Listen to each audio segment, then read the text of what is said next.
چھپی رہتی ہے۔ انسان اپنے کلام سے، اپنی بات سے سمجھ میں آ جاتا ہے کہ کس کیٹیگری کا ہے، کس لیول کا ہے۔ اس کی گفتگو کے آداب اس کی حقیقت بتاتے ہیں، بلکہ یہاں تک کہ اس کے نسب کا بھی پتہ لگا لیا جاتا ہے اور اس کی تربیت کا بھی اندازہ ہو جاتا ہے۔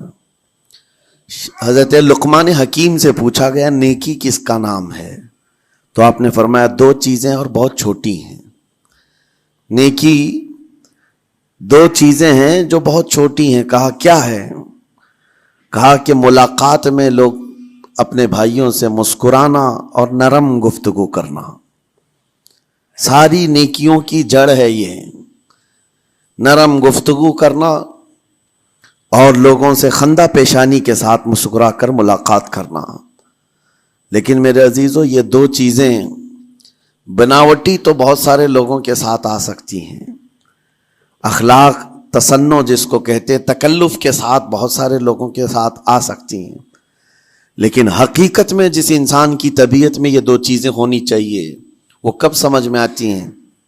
اس وقت جو مولا علی کرم اللہ وجہہ الکریم نے فرمایا کسی انسان کو اس کی حقیقت دیکھنا ہو تو غصے کے عالم میں اسے دیکھو، وہ اپنے آپے سے باہر ہوتا ہے یا اپنے مزاج کے خلاف کس طرح بات کو سن کر کے تحمل رکھتا ہے۔ سب سے بڑا پہلوان وہ ہے جس نے اپنے غصے کو کنٹرول کیا اور اپنی زبان پر قابو پا لیا، ورنہ یہ وہ لمحہ ہے جب انسان پھٹ پڑتا ہے، جو دل کے اندر ہے سب کہہ جاتا ہے۔ آپ کو میں بتاؤں، نبی کریم صلی اللہ تعالی علیہ وسلم کے عظیم اخلاق کریمہ، بخاری شریف کی حدیث ہے، حضور مسجد نبوی میں تشریف فرما ہے۔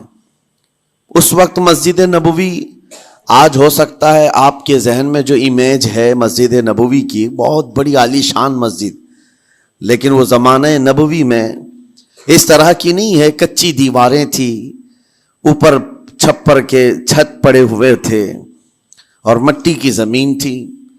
یہ مسجد نبوی کی شکل اس زمانے میں حضور اکرم صلی اللہ تعالی علیہ وسلم اپنے صحابہ کے ساتھ بیٹھے ہیں، ایک دیہات کا رہنے والا شخص آیا۔ ایک بات یاد رکھیں کہ دیہات میں، گاؤں میں رہنے والوں کے اخلاق اور تمیز میں بڑا فرق ہوتا ہے، ان کے ہاں آداب کی کمی ہوتی ہے۔ وہ شخص آیا اور مسجد نبوی میں آ کر حضور صلی اللہ علیہ وسلم سے کچھ بات چیت کیا اور تھوڑی دیر کے بعد مسجد میں ہی کھڑے ہو کر پیشاب کرنا شروع کیا۔ بخاری شریف میں یہ حدیث موجود ہے۔ جب مسجد نبوی میں کھڑے ہو کر پیشاب کرے تو صحابہ اکرام سب دیکھ کر کے دوڑانے لگ گئے، خذوہ خذوہ، پکڑو اس کو، پکڑو اس کو، اور صحابہ دوڑاتے تھے، وہ پیشاب کرتے ہوئے بھاگتا تھا پوری مسجد میں۔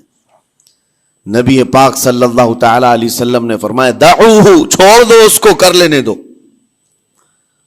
پیشاب کر رہا ہے مسجد میں، چھوڑ دو اس کو۔ جب وہ صحابہ اکرام حضور کا حکم سنتے ہیں، سب پیچھے ہٹ گئے۔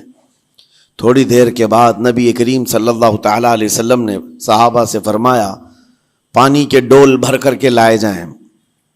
صحابہ سے ہی منگوایا، پانی کے ڈول بھر کر کے لائے گا اور مسجد نبوی کے میدان میں فرش پر بہایا گیا اور صاف کیا گیا۔ اب وہ شخص نہایت ہی ڈرا سہما کھڑا تھا، میرے ساتھ کیا ہوگا پتہ نہیں، میں نے پیشاب کیا، اب مجھے یہ لوگ قتل کر ڈالیں۔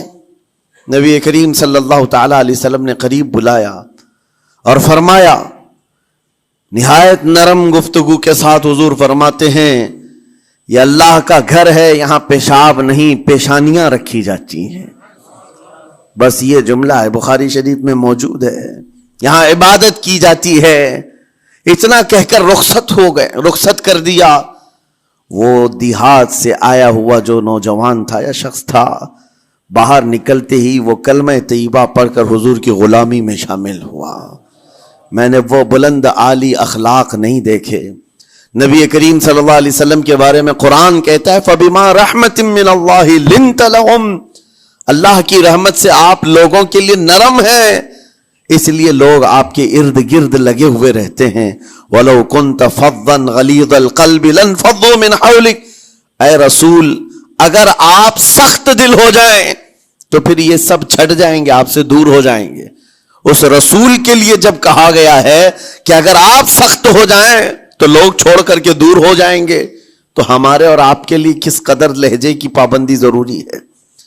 ہاں عزیزان گرام وقار، اپنی گفتگو، اپنے کلام، اپنی بات چیت سے آپ اپنے سلیقے بتاتے ہیں۔ گالی گلوچ کرتے ہوئے جن کی صبح شامیں ہوتی ہیں، ان کو دیکھ کر کے ہی پہچان میں آ جاتا ہے کس گھر سے یہ تعلق رکھتا ہے، کہاں ان کی تربیت ہوئی ہے، کس طرح ان کے آداب سکھائے گئے۔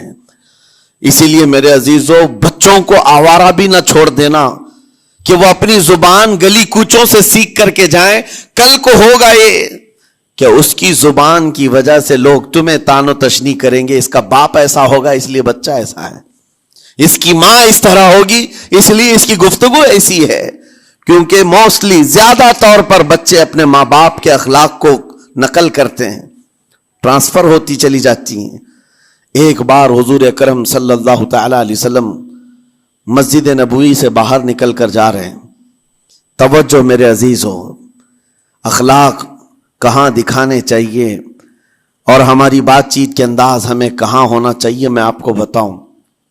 حضور تشریف لے کر جا رہے ہیں، صحابہ اکرام کھڑے تھے حضور کے اطراف۔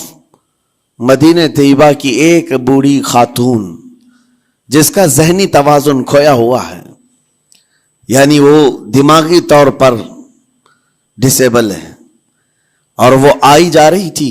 لوگ جب بھی اس کو دیکھتے راستہ کاٹ لیتے، وہ جس کو بھی پکڑتی تھی سنانا شروع کرتی تھی، جو منہ میں آئے بکنے لگ جائے، اور لوگوں کو تنگی محسوس ہونے لگتی۔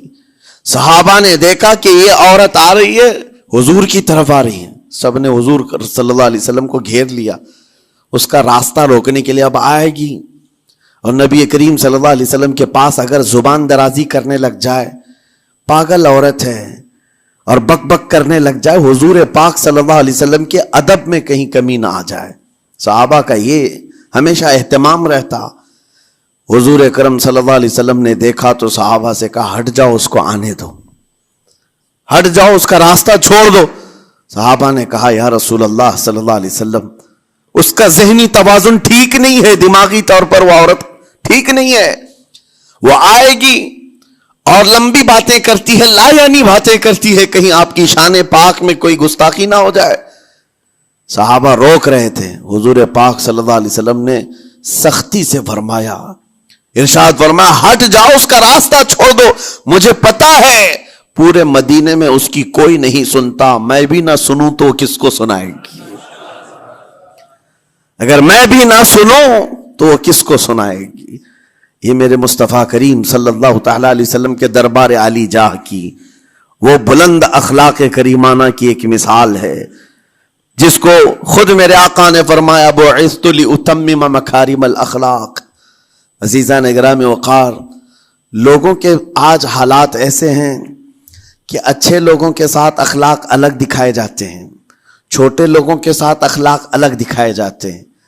سٹیٹس کا آدمی ہو تو اس کے ساتھ ملنے کے طریقے الگ ہیں، اور غریب کوئی آ جائے، فقیر کوئی آ جائے تو اس سے ملنے کا انداز الگ ہو جائے۔ یہ نہ ہو، یہ ہم سب کے لیے نصیحت ہے۔ اسی ممبئی کی سرزمین پر میں آپ کو بتاؤں، ایک ماہم شریف میں بزرگ حاجی صاحب ہوا کرتے تھے، آج سے تقریباً 10-12 سال پہلے کی۔ وہ کئی لوگوں سے ایک سوال کرتے تھے پکڑ پکڑ کر کے کہ میرا ایک سوال ہے، آپ جواب دیں گے، میرا ایک سوال ہے۔ کئی علماء سے انہوں نے پوچھا، مجھ سے بھی انہوں نے، جب میں نیا تھا مصر سے پڑھ کر کے آیا تھا، میرے پاس آ کر کہا کافی سالوں سے میرے ذہن میں ایک سوال ہوتا ہے، میں آپ سے بھی پوچھنا چاہتا ہوں۔ کہا بتائیے کیا ہے؟ کہا میں حضور سرکار مجاہد ملت رحمت اللہ علیہ کا مرید ہوں، علامہ حبیب الرحمن مجاہد ملت رئیس اعظم اڑیسہ، جن کے خدمات جلیلہ آج ہو سکتا ہے نئی جنریشن کو نہ معلوم ہو، ان کا لقب ہے مجاہد ملت، جنہوں نے سنیت کی بقا کے لیے اپنا تن من دھن سب قربان کیا تھا۔